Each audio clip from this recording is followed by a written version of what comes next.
श्रीमान् वेङ्कटनाथार्य कवितार्कियकेसरी वेदान्ताचार्यवर्यो मे सन्निधत्तां सदा हृदि अस्मद्गुरुपरम्परायै नमः. இனி இது பர்யந்தம் சுவாமி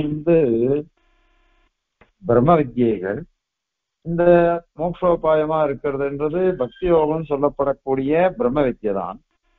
அது எப்படிப்பட்டதுன்னா ஞான ரூபமா இருக்கும், பிரீத்தி ரூபமா இருக்கும், அப்படின்லாம் சொல்லி அதெல்லாம் முடிச்சாரு. இப்ப இது வரையும் சொன்ன விஷயத்தையே வேற மாதிரி சொல்ல போறார்.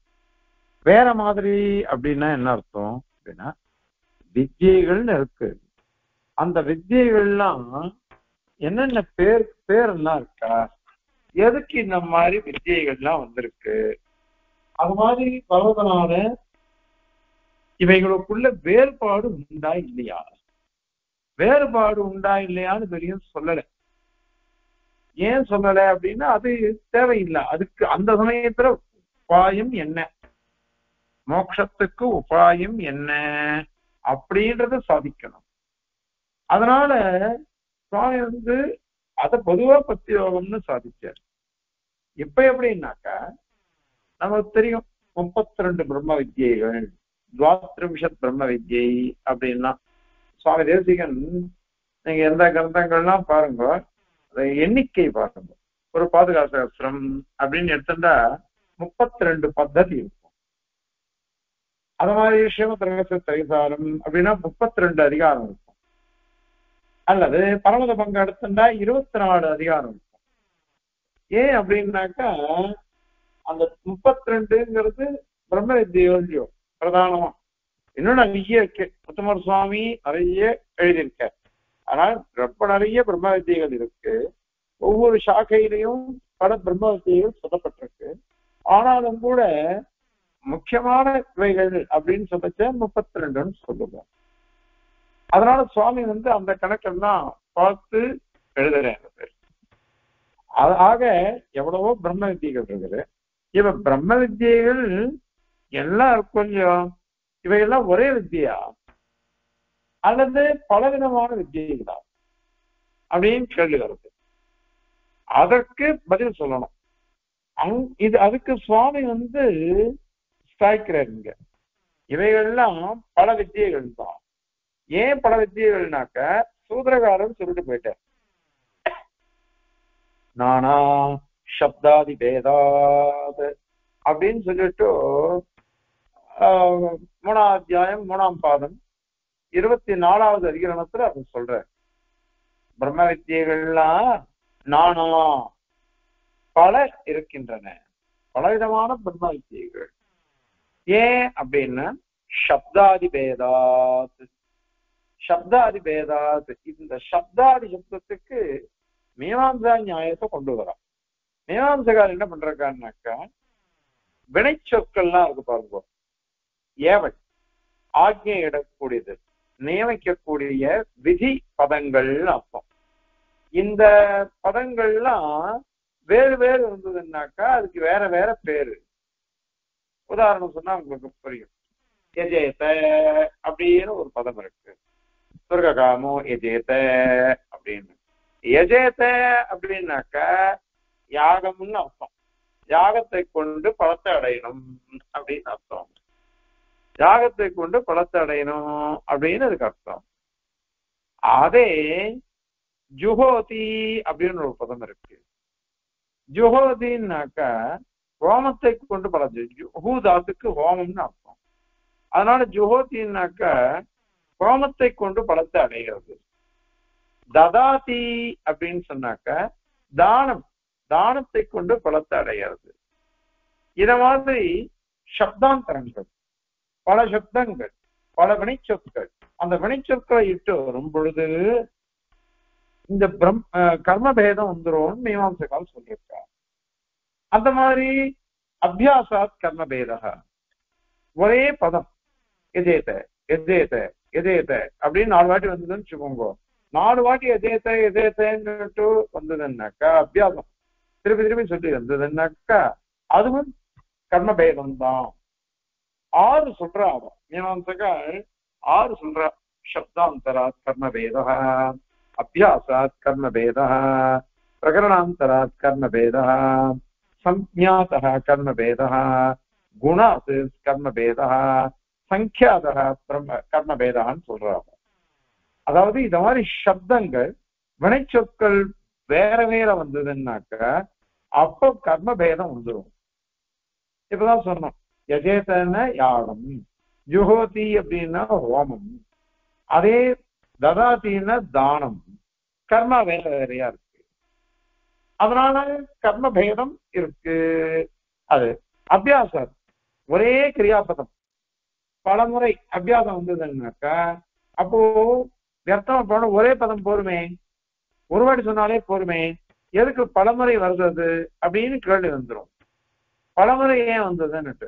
அதனால பலமுறை வந்ததுனால எது அங்க வருது, சமிதோ எதிர்த்தி, தனுணபாதம் எதிர்த்தி, இடோ எதிர்த்தி, பர்ஹிரி எதிர்த்தி, சுவாகாரம் எதிர்த்தி அப்படின்னு வருது.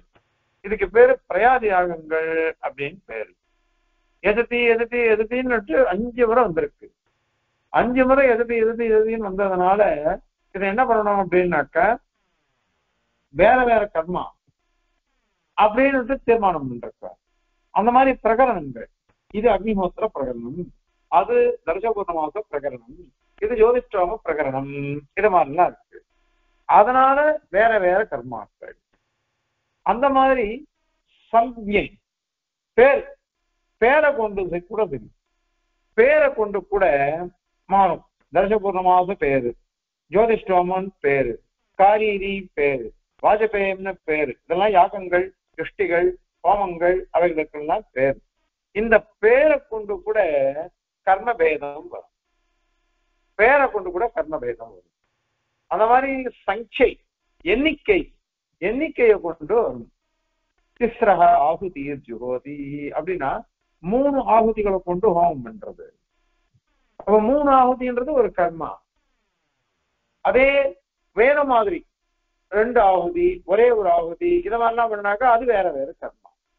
ஒரே ஹோமமா இருக்கலாம், ஆனா 3 முறை ஹோமம் ஆகுதி பண்ணாக்கா, ஹோமம் பண்ணாக்கா அது ஒரு கர்மா. சங்கையினால கூட மாறும்.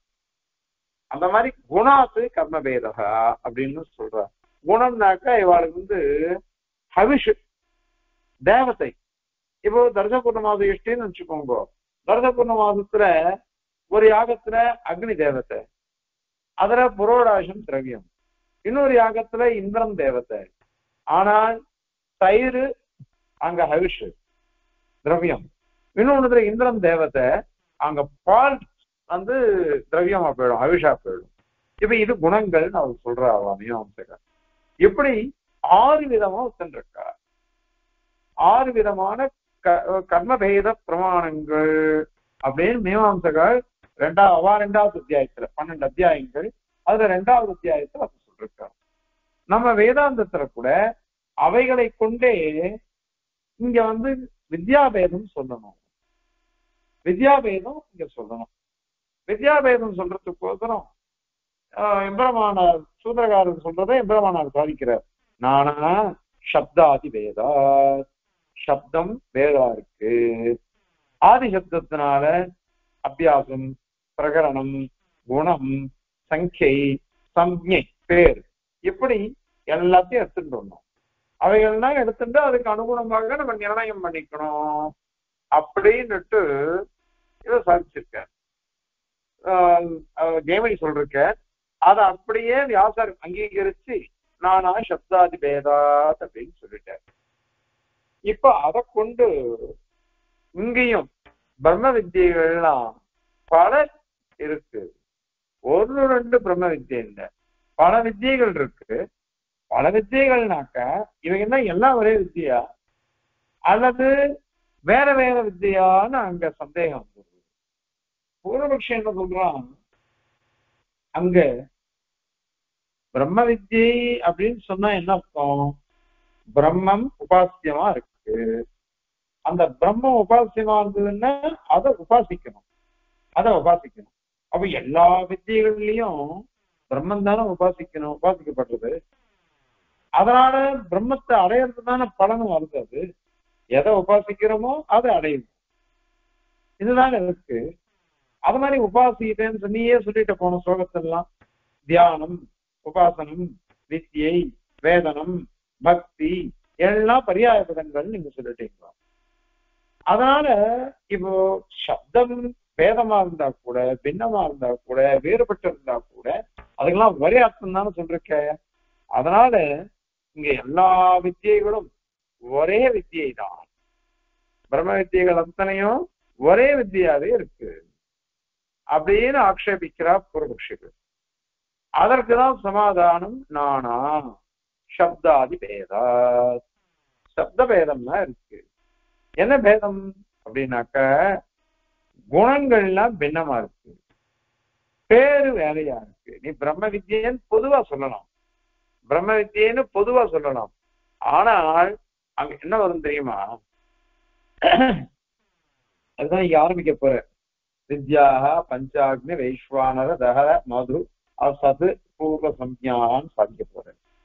இப்போ பஞ்சாக்னி வித்தியை, வைஸ்வானர வித்தியை, மது வித்தியை, சத்வித்யை, தஹர வித்தியை, இந்த மாதிரி பேர் வேற வேற சொல்லியோ இது ஒரு காரணம். அதே மாதிரியாக இன்னொரு காரணமும் இருக்கு. அனைத்தும் ஒரே இதுதான், பேர் பேர் வேற வேற வேற. ஆனால் பிரம்மன் தான் உபாசியம். ஆனால் உபாசியமான குணங்கள் இருக்கு பாருங்க, அந்த குணங்கள்ல வேற வேற. தகர வித்தியில ஏஷாத்மா அபகதவாத்மா விஜரோமர்த்தியோன்னு 8, அதுதான் குணங்கள் அப்படின்றது. அதே சாண்டில்ய வித்தியை வேற மாதிரி, மனோரூபா, மனோமயா, பாரூபா, சத்தியகாமஹா, அந்த மாதிரி சில குணங்கள் 14 குணங்களும் அங்க சொல்லிருக்க. இப்படி ஒவ்வொரு வித்தியிலையும் குணங்கள்லாம் உபாசிய குணங்கள்லாம் வேற வேற இருக்கு. சுவாமி ரொம்ப அழகா சாதிச்சிருக்காரு அதை அதிகணசாரா அப்படின்னா. ஏன்னா பகவானுடைய திருக்கல்யாண குணங்கள் இத்தனைதான் இருக்குன்னு யாராலையும் சொல்ல முடியாது, இவ்வளவுதான் இருக்குன்னு யாராலையும் சொல்ல முடியாது பகவானுடைய திருக்கல்யாண குணங்கள். அப்போ எல்லா குணங்களையும் நம்மளால உபாசிக்க முடியாது. உபாசிக்க முடியாதுன்றதுனால இந்த ஸ்ருதி என்ன பண்றது, உபனிஷத்து நம்ம பேர்ல இருக்கக்கூடிய பிரீதியினால அது அழகா நமக்கு உபகாரம் பண்றது. என்ன உபகாரம் பண்றது தெரியுமா அப்படின்னாக்க, நம்மளால எத்தனை குணங்கள் உபாசிக்க முடியுமோ அத்தனை குணங்களை அது சொல்றது. 10 குணங்கள் 20 குணங்கள் அப்படின்றத நம்மளால உபாசிக்க முடியாது, சொல்ல முடியாது. ஏன்னா அது சுலபமாக தான் அர்த்தம். 10 குணங்கள்லாம் உபாசிக்க வேண்டியது, அதை அனுசந்தானம் பண்றதுன்னு அர்த்தம். அது நம்மளால முடியுமே, எல்லா குணங்களையும் நம்மளால பண்ணவே முடியாது. பார்வதி கேட்டா சகசிரநாமம் கே, அது அத்தனையும் எல்லாராலையும் சொல்ல முடியுமா? கேனோபாயேன குணா விஷ்ணோ நாம சகசிரகம் பட்யதே பண்டிதே நித்தியம் சோதி விச்சாமியம் பிரபோ அப்படின்னுட்டு அவன் கேட்டா சிவனை பார்த்து. சிவன் அதுக்கு பதில் சொன்ன, ஸ்ரீராம ராம ராமேதி ரமே ராமே மனோரமே சஹசிரநாம தத்துல்யம் ராமநாம அபராமே. ராமநாம ராமா அப்படின்னு 3 வாட்டி சொன்னேன். 3 வாட்டி சொல்லேன்னாக்கா 1000 சகசிரநாமம் சொன்ன மாதிரி ஆயிடும். அதுவே போர்வை அப்படின்னு. ஏன்னா நமக்கு சக்தி இல்லை, எதையும் சொல்ல முடியல. அதனால எல்லாத்தையும் அனுசந்தானம் பண்ண முடியாதோ. அதனால இது ஒவ்வொரு வித்தியைக்கும் குணங்களை பிரிச்சு பிரிச்சு பகுத்து சொல்லிட்டு போயிடுது. அதனால குணபேதம் இருக்கு. இப்படி குணபேதம் இருக்கிறதுனால பல பிரம்ம வித்தியைகள், பிரகரணமும் வேற வேறு. தார வித்யா பிரகரணம், சாண்டில்ய வித்யா பிரகரணம், பஞ்சாக்னி வித்யா பிரகரணம், சத்வித்யா பிரகரணம், வைஸ்வானர வித்யா பிரகரணம், மது வித்யா, எத்தனை எத்தனை பிரகரணங்கள் அந்த பிரகரணத்தினாலையும் மாறி மாறி போடும். அந்தந்த வித்தியில அந்தந்த கல்யாணங்களை திரும்ப திரும்ப சொல்ற மாதிரி வரும் அத்தியாசம். அதனாலையும் அதில் இருக்கக்கூடிய குணங்களுடைய சங்கை எண்ணிக்கை அவைகளும் நமக்கு வித்யா பேதத்தை காமிச்சு கொடுக்கிறது. வித்யா பேதத்தை காமிச்சு கொடுக்கிறது வெவ்வேறு வித்தியைகள். ஏன்னா எல்லாருக்கும் நாராயணன் கோயிலுக்கு 4 பக்கம் ஆகுபடி, நமக்கு எந்த வித்தியை பண்ணாலும் சரி பிரம்ம பிராப்தி தான் நமக்கு பலன், பிரமாதம் அடையிறது. ஆனால் ஒவ்வொருத்தருக்கும் ஒவ்வொன்றும் பிடிக்குமே, ஒவ்வொருத்தருக்கும் ஒவ்வொன்றும் பிடிக்கும். அதனால எந்த வித்தியை யாருக்கு பிடிச்சிருக்கோ அந்த வித்தியை கொண்டு அவ அனுசந்தானம் பண்ணட்டும், அதை அனுஷ்டிக்கட்டும். அதை அனுஷ்டிச்சாக்க அவ பலன் அடைஞ்சுக்கிறார். அதை எதுக்கு நாம இது பண்ணணும்? அதனால பல வித்தியைகள் இருக்கு, பல வித்தியைகள். இங்க சுவாமி என்ன பண்றாருன்னா ஒரு கிரமம் சொல்லிட்டு போற, எடுத்த உடனே பஞ்சாக்னி வித்தியை அப்படின்னு சொல்லிட்டு போயிட்டாரு. இந்த பஞ்சாக்னி வித்தியன்னு ஏன் சொல்லணும் அப்படின்னு சொன்னாக்க, பஞ்சாக்னி வித்தியை தான் நமக்கு அர்ச்சிராதிகதியை வெட்டிக்கிறது. தது ஏ இத்தம் விதுஹு ஏசே இமே அரண்யே ஸ்ரத்தா தபயித்யுபாசதே தே அர்ச்சிரம் அபிசம்பவந்தி அப்படின்னு ஆரம்பிச்சு வரிசையா அர்ச்சிராதி மார்க்கத்தை நமக்கு உபதேசிக்கிறது. அதனால இந்த பஞ்சாக்னி வித்தியை தான் நமக்கு அர்ச்சிராதி மார்க்கத்தை உபதேசிக்கிறது. அதனால அந்த வித்யா நமக்கு முக்கியமானது. இது ஸ்ரீபாஷ்யம், அதிகரணசாராவளி, அதே மாதிரி கீதா பாஷ்யத்துல, தாத்பரிய சந்திரிகையில எல்லாத்துலயும் விளக்கமா சொல்லியிருக்கா. ஆகையினால இந்த பஞ்சாக்னி வித்யா முக்கியமானது. அதே மாதிரி அதுல இன்னொரு விஷயம் ஒண்ணு இருக்கு. என்ன அப்படின்னாக்கா, இந்த உடம்பு சம்பந்தப்படாத ஜீவாத்மா அவனுடைய சுத்தாத்ம ஸ்வரூபம், அவனை சரீரமாக உடைய பரமாத்மா. அதனால பிரகிருதி வியுக்த ஜீவாத்மக பிரம்மோபாசனம் இத மாதிரி பிரகிருதி வியுக்தம். பிரகிருதின்னா இந்த உடம்பு சம்பந்தம் இல்லாத ஜீவ சுத்தாத்ம ஸ்வரூபம், அதை சரீரமாக உடைய பரமாத்ம ஸ்வரூபம், இத உபாசிக்கணும்னு அங்க உபாசி ஆகாரம். அதனாலதான் தது ஏ யுத்தம் இது யுத்தம் இவ்வாறு உபாசிப்பாளோ அப்படின்னு சொல்றேன். அர்த்தபந்திகாரத்துல சுவாமி என்ன பண்ண, இத மாதிரி இருக்கு. ஆனால் சில பேர் என்ன பண்ணுவா, இந்த பிரகிருதி யுக்தம் உடம்பு சம்பந்தம் இல்லாத ஜீவாத்ம ஸ்வரூபம், இந்த கர்மா என்ன பண்ணுவான், அந்த ஜீவாத்ம ஸ்வரூபத்தை கொண்டு உபாசிக்க வச்சிருவான், பரமாத்மாவை உபாசிக்க வைக்காது. அப்ப என்ன ஆகும், நமக்கு வெறும் கைவல்யம் வண்டிதான். கைவல்யம்ன்றது தேசியம் திருவுள்ள பிரகாரம் நம்ம சம்பிரதாயத்துல கைவல்யம்ங்கிறது சம்சார பந்தம் தான். சம்சார பந்தமா போயிடவே அதுலயே பிரதிபந்தகமா நமக்கு அதை இழுத்து விட்டுடும். அதனால ஜாக்கிரதையா இருங்கோ அப்படின்னுட்டு அர்த்தபஞ்சகாதிகாரத்துல சுவாமி விரோதி வர்க்கத்துல அதை எடுத்துக்க. அதே மாதிரி வைஸ்வானர வித்தியன்னு ஒண்ணு இருக்கு. இந்த வைஸ்வானர வித்தியை இருக்குது, அதுல பிராணாக்னிஹோத்திரங்கள்லாம் சொல்லப்பட்டிருக்கு. பிராணாக்னிஹோத்திரம் அங்க சொல்லப்பட்டிருக்கு. அதெல்லாம் இருந்துட்டு போட்டோம். அது வேற ஒண்ணு இருக்கு. வைஸ்வான சப்தத்துக்கு அர்த்தம் சொல்லும் பொழுது சாட்சாத விரோதம் ஜெய்மினி அப்படின்னு சூத்திரக்காரன் சொல்லிட்டு போயிட்டார். இந்த சாட்சாத விரோதம் ஜெய்மினின்னு இருக்க, நீங்க எந்த பதத்தை சொன்னாலும் சாட்சாத் எம்பெருமான் பரியந்தான் போகும். இதுல பரியவசானவர்த்தி அபரியவசானவர்த்தி ஏற்கனவே சொல்லிருக்கோம். மன்னாரடி சுவாமி சாதித்தேன்னு வேதாமான் சொன்னான்னு. அதாவது அடியேன் அப்படின்னு சொன்னாக்கா பரியவசானவர்த்தி ஆயிடுறது. அடியேன் அப்படின்னு சொன்னாதான் பரியவசானவர்த்தி. நான் அகம் அப்படின்னு சொன்னாக்கா அபரியவசானவர்த்தி. ஏன்னா அகம் சொன்னாக்க எனக்கு அந்தர்யாமியா சரீரியா இருக்கக்கூடிய பகவத் பரியந்தம் போகும். அதனால அது அபரியவசானவர்த்தி. இத மலையில சபை நடந்தது. அந்த சபையை நடக்கிட்டு ஐயங்கர் கருணாராஜோத்சவம் எல்லாம் இதை சொல்லிட்டேன். சம்பிரதாய ரீதியா அழகா இருக்கு அப்படின்னு சாய்ச்சாரு. அதனால இந்த வைஸ்வான ரசத்து இது ஒரு பദ്ധதி சொல்லிருக்கோம். வைஸ்வான ரசத்தை வச்சு சாட்சாத விரோதம் ஜெமினின்னு சூத்திரக்காரன் சொல்றாரு. இதை ஸ்ரீமத் ரகசியத்தெல்லாம் உதாரிச்சிருக்கார் சுவாமி. அதனால அந்த சூத்திரம் அடிக்கடி வரும் சுதப்பிரகாசியர் எல்லாம் பெரியவாழ்னா கிரந்தங்கள் எழுதிச்சு இதை பண்றார். அத மாதிரி மது வித்தியை இருக்கு பாருங்க. இந்த மது வித்தியை தன்னைத்தானே உபாசிக்கிறது. தன்னைத்தானே உபாசிக்கிறதுன்னா எப்படி அப்படின்னாக்க, ஒருத்தன் வசுவா இருக்கான், அஷ்ட வசுக்கள் சொல்றா பாருங்க, வசுவா இருக்கான். வசுவா இருக்கிறவன் என்ன பண்றான்னாக்கா தந்தையும் தனக்கு சரீரியா ஆத்மாவா இருக்கக்கூடிய பரமாத்மாவையும் சேர்ந்து உபாசிக்கிறான். உபாசிக்கும் பொழுது அவன் எப்படி உபாசிப்பான் தெரியுமா?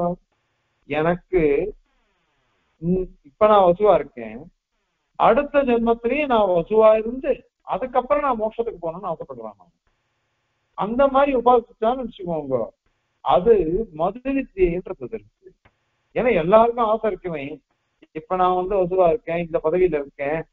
அந்த ஸ்லோகம் தேசிகதான் இருக்கிறார். யுக கோடி சஹசிராணி விஷ்ணுமாராத்ய பத்மபூ புனஸ்திரைலோக்கிய தாத்ருத்வம் பிராப்தவானிதி சுஸ்ரும அப்படின்னுட்டு சாதிச்சிருக்கார். யுக கோடி சஹசிராணி, யுக கோடி சஹசிரங்கள் விஷ்ணுவை ஆராதிச்சு பத்மபூ சதுர்முக பிரம்மா புனஸ்திரைலோக்கிய தாத்ருத்வம், திரும்பவும் திரைலோக்கிய தாத்ருத்வம் வேணும். 3 லோகத்துக்கும் தாத்தா பிரம்மாவா இருக்கணும். ஏன் அப்படின்னு, இந்த ஜென்மா இந்த இதுல பிரம்மாவா இருக்கிறவன் அடுத்த ஜென்மாவில பிரம்மாவா இருப்பான்னு சொல்ல முடியாது. அவனுடைய பெண்பாவ கர்மாவை கொண்டவமாக மாறி போயிடலாம். அதனால இவன் திரும்பி ஆசைப்பட்டான். இது உண்டு, எல்லாருக்கும் உண்டு. அது அவன் சொல்றவன், அடுத்த ஜென்மாவை பிறந்தா இந்த ஆச்சாரியர் திருடைய வார்த்தையே நான் இருக்கணும், இந்த அப்பா அம்மாவுக்கே நான் பிறக்கணும், இந்த பொண்ணையே நான் கல்யாணம் பண்ணிக்கணும், இந்த குழந்தைகளையே நான் இது ஆசை வருது எல்லாருக்கும். இத மாதிரி இருக்கும். அத மாதிரி அந்த பதவி வேணும் அப்படின்னு சொல்லிட்டு ஆசை வரும். அந்த ஆசை வந்ததுன்னாக்க அந்த பதவியை முன்னிட்டு மோட்சத்துக்கு போறது. அங்க சுவாமி அஷ்டபத்திகாரியார்ட்ட ஒரு விஷயம் சாதிக்கிறார். என்ன அப்படின்னாக்க, அந்த வஸ்வாதிபத பிராப்தி பூர்வக மோட்ச பிராப்தின்னு அங்க அர்த்தம் அதுக்கு மது வித்தியில. ஆனால் திடீர்னு இவனுடைய புத்தி கர்மாவனால வஸ்வாதிபதமே எனக்கு போறோம், மோட்சமே வாழ்ந்துருவான். அப்படி வந்துட்டுனாக்க அவனுடைய பிரயாசங்கள்லாம் எத்தமா போயிடும். திரும்பவும் அல்லாடி உபாயத்தை அனுஷ்டிக்கணும்னு ஆயிடும். அதனால அதுல விழுந்துடக்கூடாது. ஆனால் தகர வித்தியை சாதிக்கிறார். தகர வித்தியை ஏன்னா எத்தனை வித்தியா எல்லாத்தையும் சொல்லலாம், வித்தியத்தை எழுதுறியாதா? தகர வித்தியை என்ன அப்படின்னாக்க, பரமாத்ம ஸ்வரூபம் ஏகாத்மா பரமாத்மா சத்தியகாம சத்துவங்கள்பா 8 குணங்கள் சொல்றோம். ஜீவாத்ம ஸ்வரூபமும் அப்படிதான் 8 இருக்கு. ஆனால் 2த்துக்கும் வித்தியாசம் என்னன்னா, பகவானுக்கு எப்பொழுதும் பிரகாசம் இருக்குது, அவன் அகர்ம விஷயனா போயிட்டதுனால. ஆனால் சம்சாரி ஆத்மா இருக்கானே அவனுக்கு அதெல்லாம் இல்லை, கர்ம விஷயனா போயிடவே அது மறைஞ்சு இருக்குது. ஆனா 8 குணங்கள் அவனுக்கு இருக்கு. அதனாலதான் போக மாத்திர சாமியம் இங்க ஆச்சு அப்படின்னு சொன்னேன். சம்பத்தியாவிர்பாவ ஸ்வேன சப்தாத்னு சூத்திரக்காரர் சொன்னார். ஸ்வேன ரூபேன அபினிஷ்பத்தியதையே அப்படின்னும் ஸ்ருதி சாந்தோக்கியோபுரம் சொல்லிச்சு. ஆகையினால இது 2 பேருக்கும் ஒரே குணம்தான், பகவானுக்கும் இவனுக்கும். மம சாதர்மியமாகதா இதை ஞானோப அக்ஷத்திய மம சாதர்மியமாகதா அப்படிங்கிற பகவத்கீதா ஸ்லோகத்துல இதான் விசாரிக்கிற. ஆகையினால இது தகராதிகாரத்துல அது இருக்கு. அதனால இந்த 2 நம்ம தெரிஞ்சுக்கணும். பகவானுடைய திருக்கல்யாண குணங்கள் 8, அந்த 8 அஷ்டகுணங்கள்ன்றது அதுதான் ஜீவனுக்கு இருக்கு. அப்படின்னா 2 பேருக்கும் ஒரே மாதிரி இருக்கே, அந்த பதவியை நாம் அடைய வேணாமா? அந்த நிலை நமக்கு வரணும் இல்லையோ? அதுக்கோசரம் தான் இவ்வளவு பிரயாசப்படுறது எல்லாம் இல்லையா? ஆகையினால தகர வித்தியை சொன்னார், சத்வித்தியை சொல்ற சுவாமி. சத்வித்தியைனாக்க வித்தியைகள்லயே பிரதான வித்தியை எது? பிரதான வித்தியை. ஏன் அப்படின்னாக்க சிருஷ்டி பிரகரணத்தை சொல்றது, ஜெகத்காரணத்துக்கு சொல்றது. அந்த மாதிரி அவெல்லாம் சொல்றாரு தத்துவமசி, அது மாதிரி வாக்கியங்கள் அதையும் சொல்றது. அத மாதிரி நமக்கு ஏத்த மாதிரி 5 தாத்யமிதம் சர்வம் தத் சத்தியம் ச ஆத்மா தத்துவமசி அப்படின்னு, சஹ ஆத்மா தத்துவமசி 5 தாத்யமிதம் சர்வம் இதெல்லாம் சொல்லி அழகா எல்லாத்தையும் இது பண்றது, நமக்கு சமன்வயப்படுத்தி காமிக்கிறது. அதே மாதிரி இன்னொரு விஷயம் ஒண்ணு சொல்றது, அங்க பஞ்சீகரண பிரக்கிரியை சொல்றது. இந்த பஞ்சீகரண பிரக்கிரியை கொண்டுதான் நாம என்ன சொல்ல போறோம்னாக்க, எல்லா வஸ்துக்கள்லையும் எல்லாம் இருக்குன்னு சாதிக்க போறோம். சாதி விசாரம் வரப்போறது, புத்தி சரத்துல 4வது சரத்துல கியாதி விசாரம் வரும். அந்த கியாதி விசாரத்துல இதெல்லாம் விசாரம் பண்ண போறோம். அதுல இதெல்லாம் வரும். ஆகையினால இந்த மாதிரி சத்வித்தின்றது இப்படிப்பட்டது. இதனால இந்த வித்தியைகள்லாம் பிரம்ம வித்தியைகள் பேரு. ஆனால் இதுலயே போட்டுட்டு காமிச்சுட்டார், பேர் பேதம் இருக்கு, குண பேதம் இருக்கு, உபாசிய குண பேதம் இருக்கு, பிரகரண பேதம் இருக்கு. இப்படி எல்லாம் இருக்கிறதுனால இந்த பிரம்ம வித்தியைகள்லாம் வேற வேறதான் ஒண்ணு போடணும். சரி, வேற வேற அப்படின்னு சொன்னாக்கா இவங்களு ஒரு வித்தியை பண்ணா போருமா அல்லது 2-3 வித்தியை சேர்ந்து பண்ணணுமா அப்படின்லாம் கேள்வி வரும். அதற்குதான் விகல்பா அவிசிஷ்ட பலத்வாத் அப்படின்னு சூத்திரக்காரர் சொல்லிட்டார். விசிஷ்ட படம் இல்லை, அவிசிஷ்ட படம். எல்லாருக்கும் ஒரே பலம் தான், ஒரே பலம் தான் எல்லாருக்கும். ஏன் அப்படின்னு சொன்னாக்க இது கர்மகாண்டம் இல்லை. கர்மகாண்டத்துல எப்படின்னு வச்சுக்கோங்க, ஒருத்தன் ஜோதிஷம் யாகம் பண்ணா அதனால சொர்க்கம் அவனுக்கு பலன் கிடைக்கும். ஆனால் ஒரு முறை பண்ணினான்னு வச்சுக்கோங்க, ஒரு முறை பண்ணினதுக்கு 10 வருஷம் அங்க இருக்கான்னு வச்சுக்கோங்க, அவனுக்கு இன்னும் 20 வருஷம் அங்க இருக்கும் அவன் சொர்க்கத்துல. அப்ப இன்னொரு வாட்டி பண்ணான், இன்னொரு வாட்டி பண்ணான், 12 இருக்கணும் திருப்பி திருப்பி திருப்பி. எவ்வளவு நாள் பண்றானோ அவ்வளவு நாள் அங்க கிடைக்கும் அவனுக்கு சொர்க்க அனுபவம்ன்றது. அதனாலதான் சொர்க்கேபி பாசபீதஸ்ய க்ஷயிஷ்ணோர் நாஸ்தி நிர்பதி. சொர்க்கத்துல கூட போனா எப்ப நம்ம திரும்பி போய் விழுவோமோ தெரியாதே, எப்ப போய் திரும்பி விழுவோமோ தெரியாதே அப்படின்லாம் அவனுக்கு பயம் வருது. சுவாமி பெருமாள் தாத்தரி இத பகவத்கீதையில சொல்லும் பொழுது 6வது அத்தியாயத்துல ஏற்கனவே சொல்றேன் அடையன்னு நினைக்கிறேன், நேகாபிக்கிரமணாசோஸ்தி பிரத்யவாயோன வித்யதே அப்படின்னு சாதிக்கிறார். அது 2வது அத்தியாயம். 6வது அத்தியாயத்துல இதை கேள்வி கேட்கிறான் அர்ஜுனன்.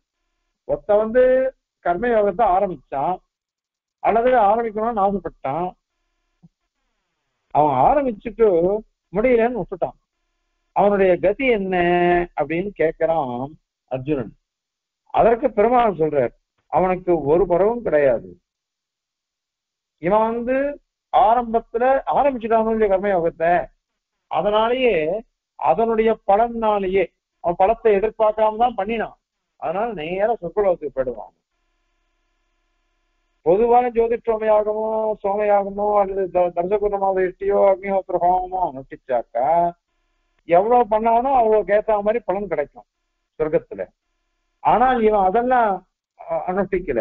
கர்மயோகம் பிரம்ம வித்தியைக்கோசரம் கர்மயோகத்தை ஆரம்பிக்கிறேன் அப்படின்னு தான் ஆரம்பிச்சான். அது விட்டுட்டாங்க, நடுவிலேயே விட்டுட்டான். ஆனால் அதோட பலன் சொர்க்கலோகத்துல போய் இவன் எவ்வளவு நாள் இஷ்டப்படுறானோ அவ்வளவு நாள் அங்க நிம்மதியா உட்கார்ந்துட்டு இருப்பான். அவனுக்கே அடுத்து போய் திரும்பி வருவானோ. வரத்து எப்படி வருவான் தெரியுமோ அப்படின்னாக்கா, இத மாதிரி நல்ல வம்சத்துல யோகிகளுடைய வம்சத்துல ஆனந்த சாய்க்கிற ஜனித்வாகும் வம்சே மகதி ஜெகதி கியாதயசாம் அப்படின்ற அங்க சுவாமி தேசிகன் யோகிகளுடைய வம்சத்துல நான் பிறந்தேன். ஏன்னா சொட்டை குலத்தவர்கள், அதனால சொட்டை குலத்தவர்கள்னாக்கா இந்த அடியனுக்கெல்லாம் ஒரு அல்ப பெருமை. இதுல நான் ஒண்ணுத்துக்கும் லாய்க்கலைன்னா கூட அந்த நாதமணிகள் ஆள வந்த திருமணை நம்பிகள் திருக்குறைய பிள்ளான் அவம்சம் வச்சு எங்களுக்கு அதுல பிறந்துட்டேனேன்னு ஒரு சந்தோஷம். அங்க சொட்டை நம்பிகளுடைய வம்சம் இதெல்லாம் சொட்டை குலத்தவர்னே பேரு. இவாள்லாம் யோகிகளா இருந்தவன். யோகிகளா இருந்ததுனால அந்த யோகிகளுடைய வம்சத்துல நான் பிறந்தேன். ஆனால் நான் எதுவுமே நல்லது பண்ணலையேன்னு ஆள வந்தார் நித்தியானந்தானம் பண்றார். ஆள வந்தார் அவருக்கும் நித்தியானந்தானம் பண்ணிக்கிறார். அக்கிருத்தியவத்த சரணாரவிந்த பிரேம பிரகராவதி மாத்தமந்தம் பிதாமகம் நாதமணிம் விலோக்கிய பிரசீதமத்ருத்தம் அசித்தயத்வா. உங்ககிட்ட கிருத்திரிமம் இல்லாத பக்தி, உன்னுடைய சரணானந்தத்திலேயே பிரேம பிரகர்ஷம், அதுக்கு எல்லையும் கிடையாது அவருக்கு நாதமணிகளுக்கு. அவருடைய பேரன் நான். அதனால என்ன பார்க்காத, என்னுடைய அனுஷ்டானத்தையோ என்னுடைய இதெல்லாம் பார்க்காத. பிதாவகம் நாதமணியும் விலோக்கிய, தாத்தாவான நாதமணியை பார்த்துக்கோ, அவருடைய அனுஷ்டானத்தெல்லாம் பார்த்துட்டோம். அவருடைய திருமணி சம்பந்தம் எனக்கு இருக்கோ இல்லையோ அதை வச்சு நான் அனுகிரகிச்சிடுவோம். அதனால அனுகிரகிச்சிடுவோம். மத்ருத்தம் அச்சிந்தயித்வா, என்னுடைய ஒழுக்கம் என்னெல்லாம் பார்க்காத, என் அனுஷ்டானத்தெல்லாம் பார்க்காம அனுகிரகிச்சிடுன்ற. அதனால அப்படிப்பட்ட யோகிகளுடைய வம்சத்துலன்னு சாதிக்கிறார். அதனால அங்க வந்து பாஷ்யம் அதுதான், பெரிய யோகிகளுடைய வம்சத்திலே இவன் பிறந்துருவான், பிறந்து யோகத்தை அனுஷ்டிக்க ஆரம்பிச்சிருவான்ட்டு அங்க இருக்கு. அதே கர்மகாண்டத்துல சொல்லப்பட்ட பலத்துக்கோசரம் கர்மாவை பண்ணாக்க, ஒரு முறை நம்ம கர்மாவை அனுஷ்டிச்சாக்க கொஞ்ச நாள் தான் கிடைக்கும். 2 வாட்டி பண்ணா இன்னும் கொஞ்ச நாள், 3 வாட்டி பண்ணா இன்னும் கொஞ்ச நாள், இப்படி இப்படி ஏறிண்டே போகும்.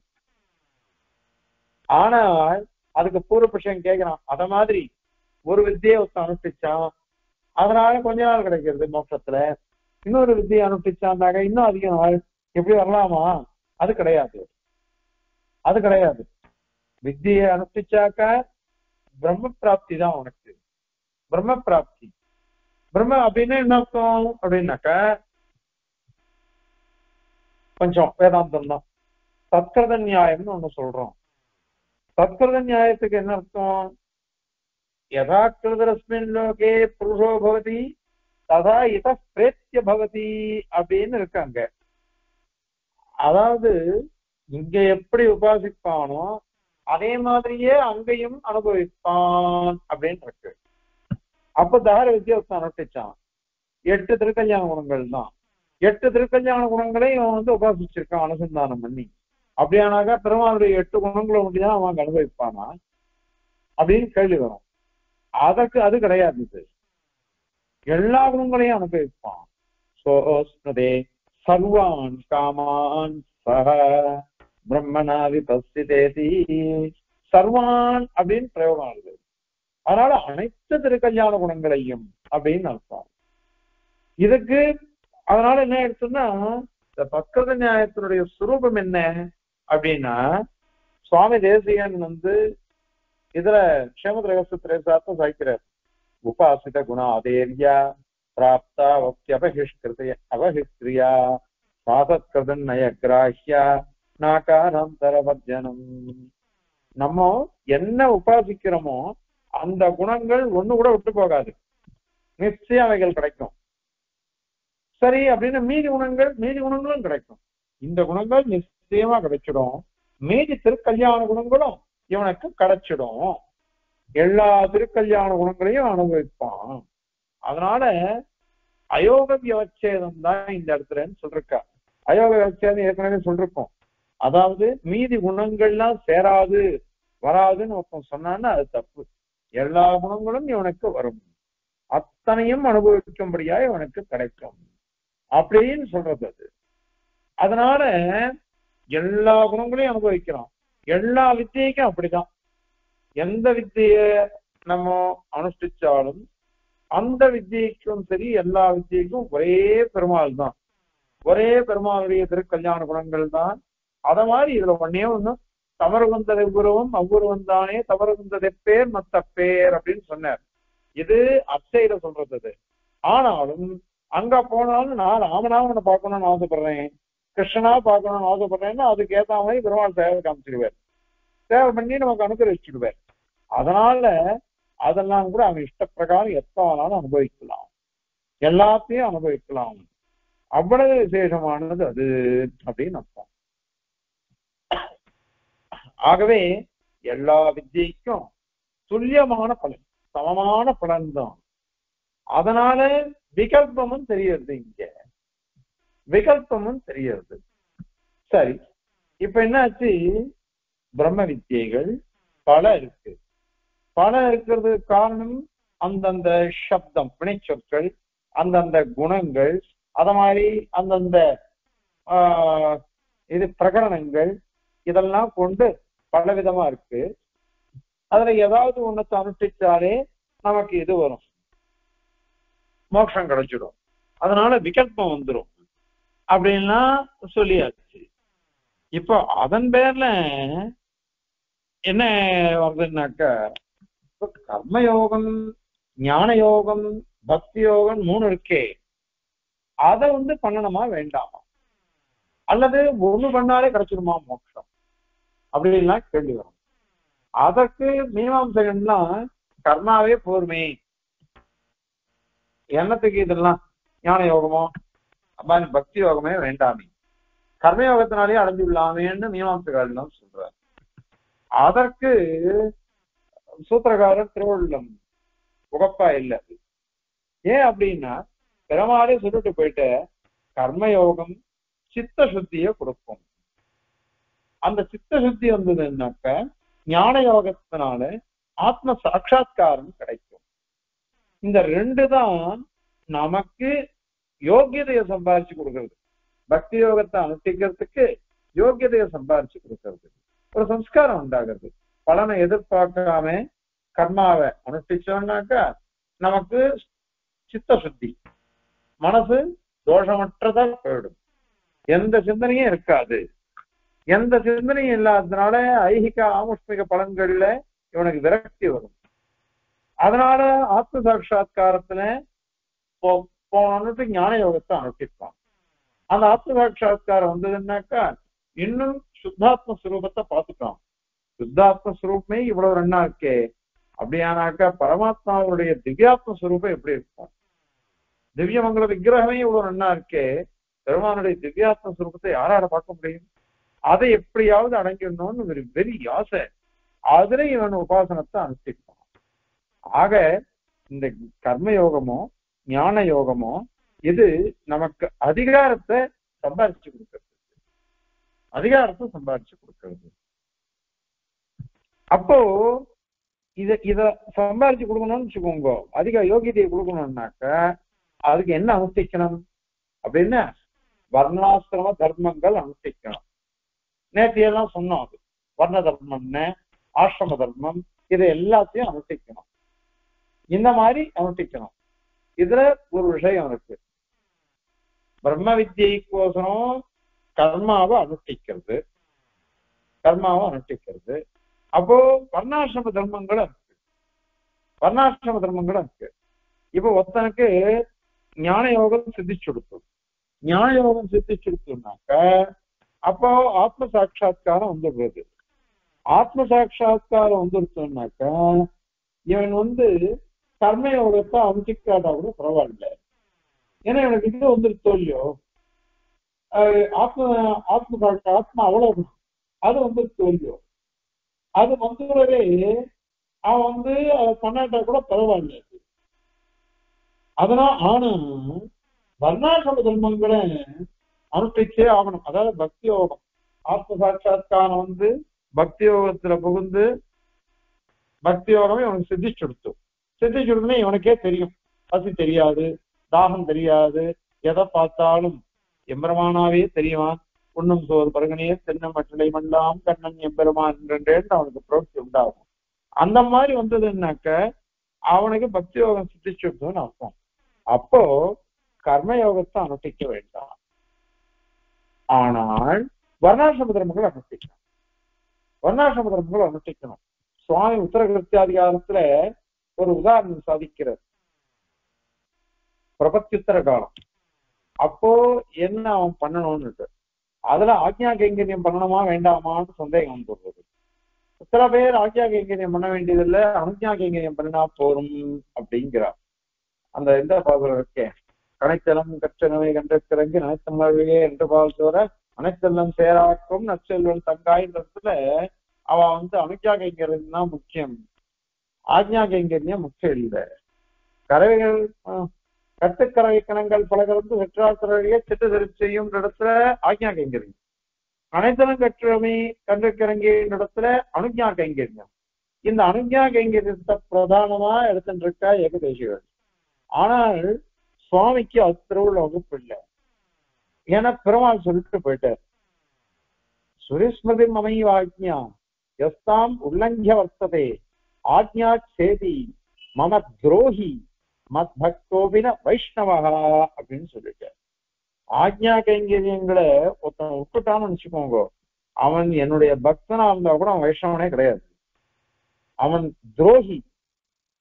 அதனால ஆக்ஞா சேதி, ஆக்ஞா கைங்கரியத்தை அவன் பேத்துட்டான், உடைச்சுட்டான், பொறுப்படையெல்லாம் பண்ணிட்டான். அதனால இது அவன் என்னுடைய பக்தராக கூட அவன் என்னுடைய வைஷ்ணவனே இல்ல, என்ன சேவிக்கிறான், ஆனாலும் நான் ஒத்துக்க மாட்டேன் அவனை அப்படின்னு பெருமாள் சொல்லிருக்க. புருஷ தர்மோத்தரத்துல அது இருக்கு. ஆக இந்த மாதிரி இருக்கிறதுனால ஆக்ஞா கைங்கரியம் அனுஷ்டிச்சே ஆகணும். அதுக்கு ஒரு உதாரணம் சாய்க்கிறார் உத்தரகிருஷ்டி அதிகாரத்துல சுவாமி தேசிகன். ஒருத்த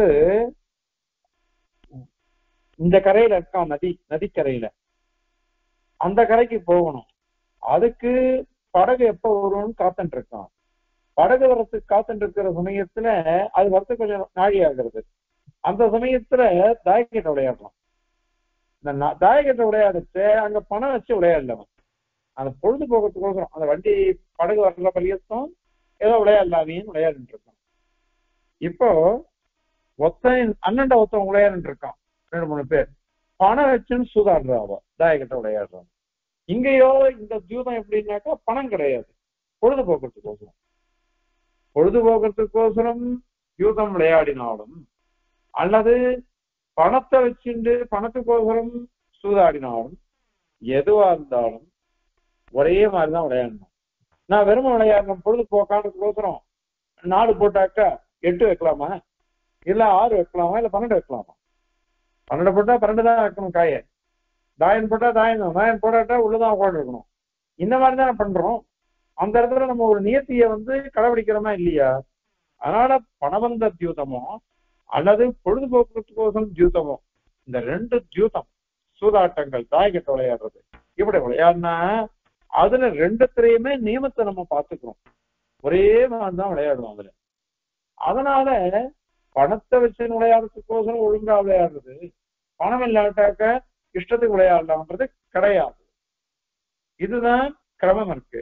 அதை சொல்லிட்டு சுவாமி சாய்க்கிறார். அத மாதிரிதான் இப்போ பிரபத்தி பண்ணிட்டோம், உபாயத்தை அனுஷ்டிச்சாச்சு, நம்ம பெருமாள்கிட்ட பிரபத்தி பண்ணிட்டோம், என்ன வேணாலும் பண்ணலாம் நாமோ அப்படின்னு இருந்துடக்கூடாது. அதனால வர்ணாசிரம தர்மங்களை அனுஷ்டிச்சு ஆகணும். இது அவனுக்கே அப்படி ஒரு பிரபன்னன், நீயே எனக்கு எல்லாம் அனன்ய கதிகன் அனன்ய பிரயோஜனன் அப்படின்னு சொல்லிட்டு அனன்யோபாயன்னு சொல்லிட்டு பெருமாளை நம்ம சரணாகதி அடைஞ்சிட்டோம்.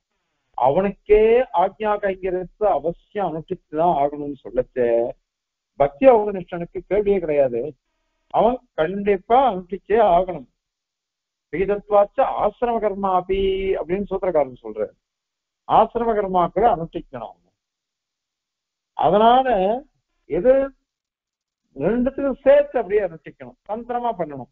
2மே சந்தியாவந்தனம் பண்றோம், சந்தியாவந்தனம் பிரம்மவித்தம் பண்ணுவான், அப்பிரமவித்தம் பண்ணுவான். ஆனால் பிரம்மவித்து பண்ணச்சே அந்த சந்தியாவந்தனம்ன்றது நிச்சயகர்மாவா ஆகுது. அந்த மாதிரி மோட்சார்த்தமா பண்ற பக்தி யோகம் இருக்கு, அது போதாம இவன் பண்றதா ஆயிடுறது. ஆகையினால இது அவசியம் அனுஷ்டிச்சு ஆகணும். இந்த இத சொன்னமே ஆக்ஞா கைங்கரியத்தை, அதுவும் வர்ணாசிரம தர்மங்களை அனுஷ்டிச்சே ஆகணும். அதுக்குதான் முதல்ல ஒண்ணு சொன்னது என்னதுன்னு அப்படின்னாக்கா, ஒருத்தன் இது பண்ணினா கூட பக்தி யோகத்தை அவனுக்கு கிடைச்சிடுச்சு, பக்தி யோகம் வந்துட்டா கூட அவன் என்ன பண்ணணும்னாக்கா வர்ணாசிரம தர்மத்தை கர்மயோகத்தை விடலாம், வர்ணாசிரம தர்மத்தை விடக்கூடாது. அப்படின்னு அந்த பக்தி யோகத்துக்கு அங்கமா இருக்கக்கூடிய கர்மாக்கள் சிலதெல்லாம் இருக்கும், அந்த கர்மாக்களை விட்டு கூட போகலாம். ஆனால் வர்ண தர்மத்தையோ ஆசிரம தர்மத்தையோ விடவே கூடாது. அவசியம் இது பண்ணியே ஆகணும். அது எப்படி அப்படின்னாக்கா இதிகர்த்தவியதா அப்படின்னு பேருதுக்கு எல்லாம் பாரிபாஷிக பதங்கள், அதாவது கோட் வேர்ட்ஸ் அப்படின்றோம். பாரிபாஷிக பதம் என்னன்னா இதிகர்த்தவியதான்னு ஒண்ணு இருக்கு. மீமாம்சைகள் தான் இதெல்லாம் சொல்லிருக்கா. நம்ம எந்த கர்மாவை அனுஷ்டிச்சாலும் சரி, உடனே என்ன எதுக்கோசரம் இந்த கர்மாவை அனுஷ்டிக்கிறோம், என்னத்துக்கோசரம் இதை பண்றோம், என்ன பலன், அதுக்கு என்ன உபாயம், அது எப்படி பண்றோம், 3 கேள்வி வருது.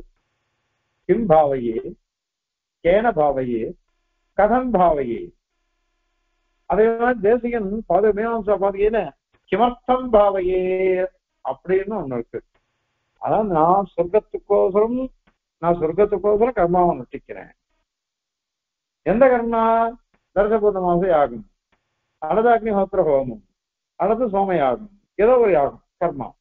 கேன பாவையே கதம் பாவையே எப்படி பண்ணணும் அப்படின்னாக்க அதனுடைய அங்கங்கள் பிரயாஜயாகம், அணுயாஜயாகம் இவைகள் எல்லாம் பண்ணணும். அதுக்கு உதாரணம் ஒண்ணு சொல்ற, மீமாம்சகாலே சொல்ற. ஒருத்தன் கோடாலி சென்றிருக்கான். அந்த கோடாலியை கொண்டு ஒரு மரம் இருக்கு, அதை வெட்டணும், மரத்தை வெட்டி இது பண்ணணும். அப்போ கிம் குறியாத் என்ன பண்ணணும்? துவைதி பாவம் ரெண்டா வெட்டணும். கேன குறியாத் எதனால பண்ணணும்? கோடாலினால பண்ணு. அது எப்படி பண்ணணும்னாக்கா மேல தூக்கி அதுக்கப்புறம் பலமா அந்த மரத்துல அடிக்கணும் கோடாலியால. இதுதான் இதிகர்த்தவியதான் பேர். இதிகர்த்தவியதா அப்படி இப்படி பண்ணணும். இதிக கர்த்தவியம் எவ்வாறல்லவோ பண்ண வேண்டும் அப்படின்னு அர்த்தம் அதுக்கு. இது பாரிபாஷிக பதம். இது இதிகர்த்தவியதா அப்படின்னு மீமாம்சகர் சொல்றார். அதை இங்க சுவாமி சாதிக்கிறார். அதாவது நாம மோட்சம் நமக்கு வேணும். கிம் பாவையே? மோக்ஷம் பாவையே. கேன பாவையே? உபாசனேன பாவையே. கதம் பாவையே? கர்மயோக, ஞானயோக, வர்ணாசிரம தர்மைஹி பாவையே அப்படின்னு சொல்லணும். கர்மயோகம் என்ன, ஞான யோகம் என்ன, வர்ணாசிரம தர்மங்கள் என்ன, இவைகளை கொண்டு அடைய வேண்டும் அப்படின்னு சொல்லணும். இந்த மாதிரி சொல்றதுன்றத அங்க சொல்லியிருக்காரு. அதனால இது இதிகர்த்தவியதையா இருக்கு. இந்த யாகங்கள், வர்ணாசிரம தர்மங்கள் இவைகள்லாம் தான் அங்கங்களா இருக்கு. அதனால மோட்சத்தை அடையணும். உபாசகன் மோட்சத்தை அடைகிறான். எதனால் அடைகிறான்? உபாசனத்தினால் அடைகிறான். எப்படி அடைகிறான்? இந்த மாதிரி இதிகர்த்தவியதை, வர்ணாசிரம தர்மங்கள், அந்த மாதிரி கர்மயோக, ஞான யோகம், சிரவணம், மனனம், அந்த மாதிரி பால்யம், பாண்டித்யம், இத்தனை நிறைய அங்கங்கள் இருக்கு. இவைகளெல்லாம் அனுஷ்டிச்சு அவன் அடைகிறான். எப்படி அடையிறதுனால இவனுக்கு மோட்சம்ன்றது சுலபமா கிடைச்சிடும். இது அத்தனையும் சேர்ந்திருக்கு. இத இந்த ஸ்லோகத்துல நமக்கு விவரிச்சு சாதிக்கிற சுவாமி. அதனால இப்ப என்ன எடுத்து நிறைய பிரம்ம வித்தியைகள், இவைகள்லாம் வேற வேற பிரம்ம வித்தியைகள், இவைகள்லாம் ஒரே பழத்தை உடையவைகள். ஒரே பழத்தை உடையவர்களா போயிட்டதுனால இவைகள்லாம் விகல்பம் பண்ணிக்கலாம். ஏதாவது ஒண்ணுத்தை கொண்டு பண்ணிக்கலாம். இது விகல்பம் பண்ணலாம். அதுக்கு கர்மயோகம், ஞான யோகம்லாம் நமக்கு அதிகாரத்தை, யோகியதையை சம்பாதிச்சு கொடுக்கறதுக்கோசரம் அது இருக்கும். அது மாத்திரம் இல்ல, பரமாத்மாவையே நினைச்சு நாம பண்ணணும். பரமாத்மாவையே நினைச்சுதான் அதை பண்ணணும். வேற எதையுமே பண்ணக்கூடாது. வேற எதையா நினைச்சுக்க கூடாது. வேற எதாவது நினைச்சுக்க கூடாதுன்னா என்ன அர்த்தம்? அதாவது பெருமாளை விட்டுட்டு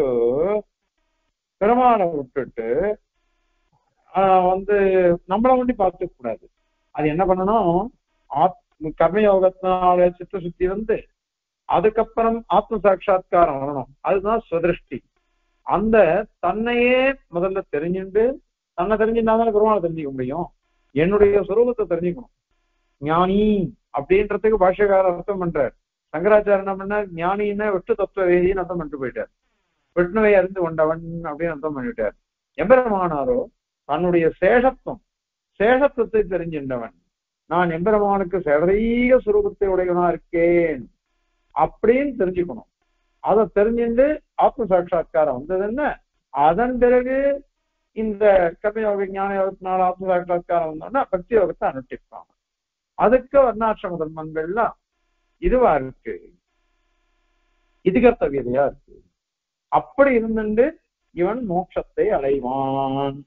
அதுக்கோசரம் இந்த ஸ்லோகமானது வருது. இப்போ இந்த ஸ்லோகத்தை சேவிச்சு இதனுடைய தாத்பரியத்தை பார்க்கலாம். வித்யா பஞ்சாக்னி வைஸ்வானர தஹர மது ஞாச சப்பூர்வ சம்ஞாஹ நானா சப்தாதி வேதாம் துலித பலதயா தத்விகல்பஸ்ய சிஷ்டஹ कर्मज्ञानाक्षयोगौ विहपरभजन अधिक्रियार्थौ स्वदृष्ट्या धर्मैः वर्णाश्रमाणाम् त्रयमिदम् अवदन् सेति कर्तव्यताकम्। पंचाग्नि वैश्वानर दहर मधु न्यास सत्पूर्व संज्ञा विद्या தெரிஞ்சுக்கினாச்சே ஞாபக வித்தியை சொல்லாம இருப்பாரா? அதனால இங்க சாதிக்கிறார் பஞ்சாக்னி வித்தியை, வைஸ்வானர வித்தியை, தகர வித்தியை, மது வித்தியை, ஞாபக வித்தியை, சத் வித்தியை, சத்வித்தியை, இந்த மாதிரி பெயரை உடைய பூர்வ சம்ஞாக, இந்த மாதிரி பெயரை உடைய வித்தியைகள் இவைகள்லாம் சப்தாதி பேதாது, சப்தாதி பேதாது ஏற்கனவே சொன்ன பாருங்க. சப்தம், பிரகரணம், அபியாசம், குணம், சங்கியை, சம்ஞா அப்படின்னுட்டு அந்த பேதத்தினால நானா வேற வேற இருக்கு. இங்க ஞாசன்னு ஒரு பதப்பிரயோகம் இருக்க, ஞாச வித்தியைன்னு சரணாகதி வித்தியை. இது எதுக்கு இதை சொல்லணும் அப்படின்னாக்க, சப்தாந்தராது கர்மபேதகான்னு ஒண்ணு சொன்னோம். வினைச்சொல் அந்த உபாசீத, தியாயீத, வேத இத மாதிரி பதங்கள்லாம் வினைச்சொல். இந்த வினைச்சொல்லை கொண்டு இதெல்லாம் வித்தியைகள் வேறுபடுறதுன்னு சொன்னோம்.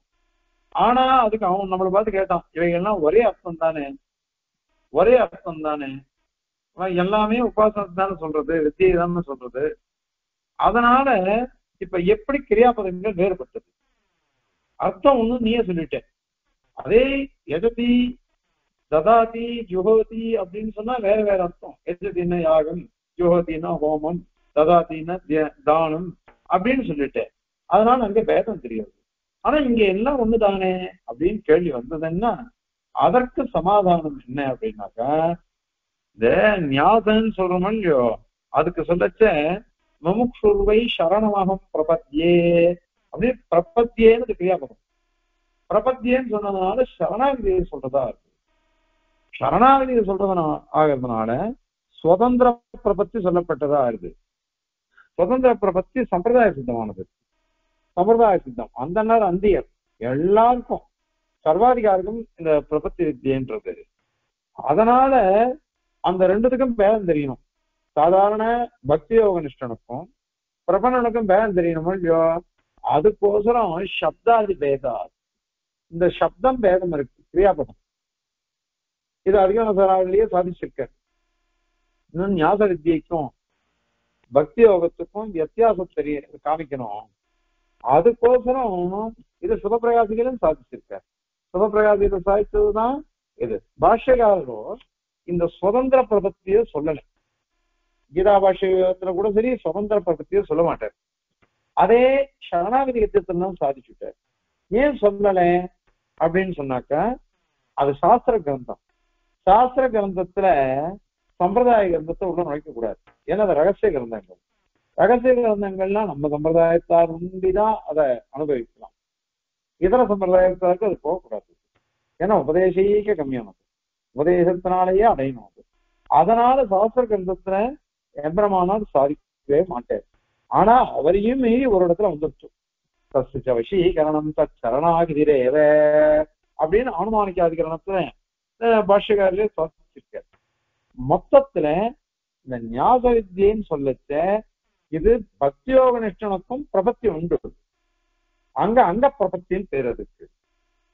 அதே சுதந்திர பிரபத்தி கூட சுதந்திரமா பிரபத்தி பண்றான் பாருங்க, அவனுக்கும் பக்தி யோகம் உண்டு. அது பல தசை. அங்க இதுல ஸ்ரீமத் ரகசியத்திரேதாத்துல சுவாமியே சாதிக்கிறாரு. சுதந்திராங்க பிரபத்திபியாம் பிரபன்ன ஆவத்திர தரிசிதோ பலசாதன பக்திபியாம் பக்தா பக்தா உபோ அப்படின்னுட்டு அங்க சாதிச்சிருக்க. சுதந்திரமாக சரணாகதி யோகத்தை அனுஷ்டிக்கணும், பக்தி யோகத்துல அங்கமா அனுஷ்டிக்கிறான். அதுல மொத்தத்துல எனக்கு பிரபந்தம் தான். பக்தி யோக நிஷ்டனை கூட பிரபந்தம் சொல்லலாம். ஏன்னா அங்க பிரபத்தி அனுஷ்டிக்கிறான். அதே சுதந்திரமான பிரபத்தி அனுஷ்டிச்சான்னு வச்சுக்கோங்க, அவன் சாட்சாத் பிரபன்னனாவே ஆயிடுவான், மோட்சோபாயமாவே அனுஷ்டிச்சுப்பான். ஆனால் பலசாதன பக்தித்யம் உத்தரகிருத்தியம் இருக்கே நமக்கு, நம்ம பிரபன்னாள் நாம எல்லாருமே நமக்கு உத்தரகிருத்தியம் பிரபத்தியுத்தர தசை, அதுல எல்லாமே பக்தி யோகம் தான். அதாவது பலத்தை அனுபவிக்கிறது. அதனால பல தசா பல சாதன பக்தித்யம். ஒருத்த மோட்சத்துக்கோசரம் அனுஷ்டிச்ச அது சாதன பக்தி உபாயம். அதே பிரபன்னனுக்கு பிரபத்தி உத்தர காலத்துல பலமா அனுபவிக்கிறான், பகவான் நினைச்சுட்டே இருக்கான் எப்பொழுதும், அது பலமா போயிடுறது. அதனால பக்தியோக நிஷ்டன், பக்தி நிஷ்டன், பக்தன் அப்படின்னு ரெண்டு பேரையும் சொல்லலாம். ரெண்டு பேரையும் பிரபன்னன் சொல்லலாம், ரெண்டு பேரையும் பக்தன் சொல்லலாம். சுவாமி சாதிச்சிருக்க. அதனால சாஸ்திர கிரந்தமா போயிடுச்சுனாக்க அங்க அங்க பிரபத்தியை தான் எம்பிரமான சாதிக்கிறார். சம்பிரதாய கிரந்தங்கள்ல மாத்திரம் சரணாகதிய மோட்சோபாயமாவே சாதிச்சுட்டாங்க. அதுதான் சரணாகதி எல்லாம் நம்ம தெரிவிக்கிறோம். அதனால இது ஞாச அப்படின்னு இங்க சொல்லிட்டாரு. அதனால நானா அப்படின்னு வேறுபட்டு இருக்கு. துளித பலத்தையா எல்லா வித்தியக்குமே பலன் துளித்தம் சமமா இருக்கு, ஒரே மாதிரி இருக்கு. அதனால தத் விகல்பஸ்ட விகல்போ அவிசிஷ்ட பலத்துவ, விசிஷ்ட பலன்னா வேற வேற பலன் வந்துடும். ஆனால் இங்க எப்படின்னாக்க அவிசிஷ்ட பலம் ஒரே மாதிரி பலன் இருக்கு. அதனால தத் விகல்பஸ்ட இந்த பிரம்ம விதிகளுக்குள்ள விகல்பம். சுவாமி என்ன பண்ணார், இதுல சுதப்பிரகாசிகளும் சரி ஸ்ரீமத் ரகசியத்திரையும் சரி இந்த சரணாகதியை கூட சரி விகல்பம் பண்ணிட்டேன். பக்தியோகமோ அல்லது சரணாகதியோ அனுஷ்டிக்கலாம் அப்படின்னு சொல்லிட்டேன். அதனால தத் விகல்பஸ்ட சிஷ்டகா சிஷ்டக இந்த வேதாந்தத்துல பிரம்ம மீமாம்சையில உபதேசிக்கப்பட்டிருக்கு. இக இந்த விஷயத்துல கர்ம ஜானாட்ச யோகோ, கர்மயோகமோ ஞான யோகமோ இது ரெண்டும் ஸ்வதிருஷ்டியா ஸ்வதிருஷ்டியா அதாவது ஆத்ம சாட்சா்காரம். அதனால பரபஜன அதிக்கிரியார்த்தோ ஆத்ம சாட்சா்காரம் மூலமாக பரபஜனம் பரபக்தி பரமாத்மாவினிடத்தில் பக்தியை பக்தி யோகத்தை அடைவதற்கு அதிக்கிரியார்த்தம் அது அதிகரிக்கிறதுக்கு உதவும். அது அதனால நமக்கு யோகிதையை கொடுக்கும். ஆகையினால கர்மயோகமோ ஞான யோகமோ ரெண்டும் சாட்சாத் இது கிடையாது, சாட்சாத்தாக மோட்சத்தை கொடுக்காது. பரம்பரையா பக்தி யோகத்வாரா தான் அது கொடுக்கும், தானா கொடுத்துறாது. அதனால அது நமக்கு யோகியதையை கொடுக்கறதுக்கு தான் கர்மயோகமும் ஞான யோகமும் இருக்கு.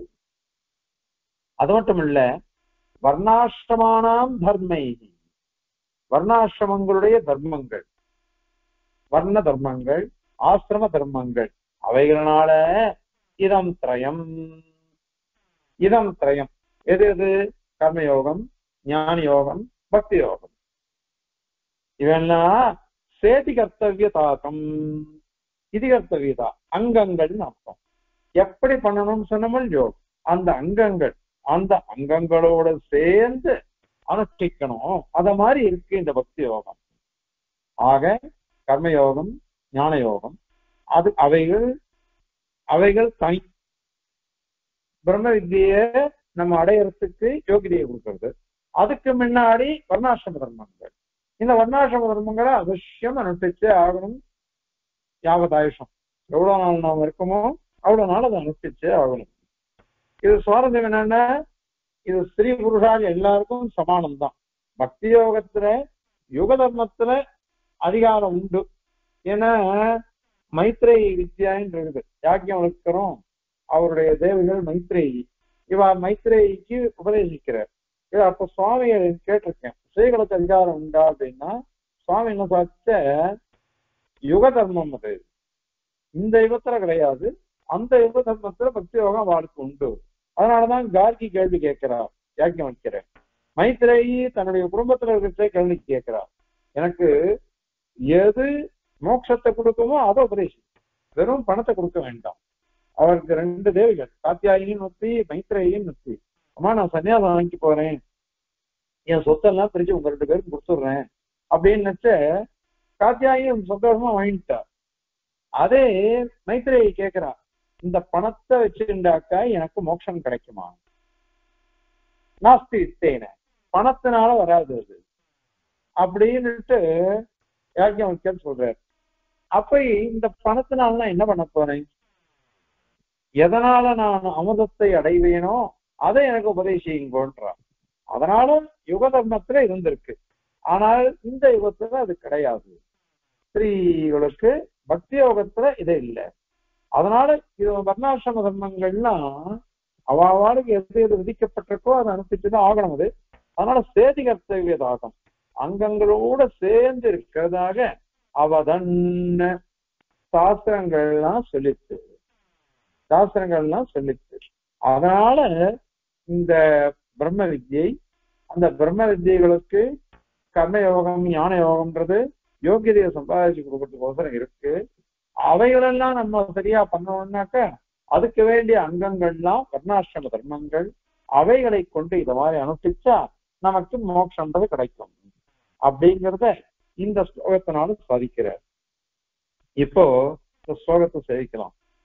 வித்யா பஞ்சாக்னி வைஸ்வானரதஹர மதுன்யாச சத்பூர்வ சம்ஞாஹ நானா சப்தாதி பேதாத் துலிதபலதயா சப்திகல்பஸ்ய சிஷ்டஹ கர்மஜ்ஞானாட்சயோகோ திஹ பரபஜனாதிக்ரியாத்தௌ ஸ்வதிருத்யா தர்மைர்வர்ணாஸ்ரமாணாம் த்ரயமிதமவதன் சேதி கர்த்தவ்யதாகம். கவிதாத்யகசிம்ஹாய கல்யாணகுணசாலினே ஸ்ரீமதே வெங்கடேஷாய வேதாந்த குரவே நமः. அஸ்மத் குரு பரம்பராயே நமः. அடே